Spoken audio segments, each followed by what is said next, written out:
If you use Firefox for browsing, writing emails, filling out forms, or working online, then knowing how to turn spell check on or off can make a huge difference. In this quick tutorial, I'll show you how to enable or disable automatic spell checking in Firefox in just a few simple steps.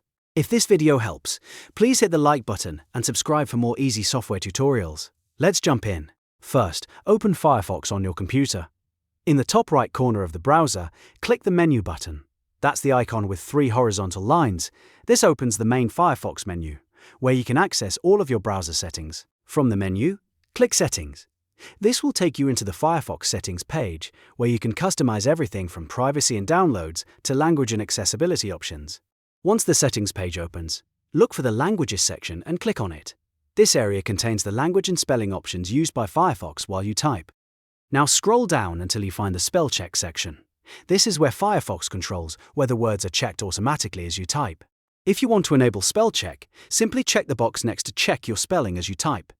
Once this is turned on, Firefox will highlight misspelled words while you type in text fields, forms, and other supported areas. If you want to disable spell check instead, just uncheck the box next to check your spelling as you type. That will stop Firefox from automatically underlining or marking words as you type. And that's really all there is to it, whether you prefer spell checking turned on for accuracy or turned off for a cleaner typing experience. Firefox makes it easy to switch the setting whenever you need it. If this tutorial helped you, don't forget to give it a like and subscribe for more helpful browser tips and step-by-step software guides. Thanks for watching, and I'll see you in the next one.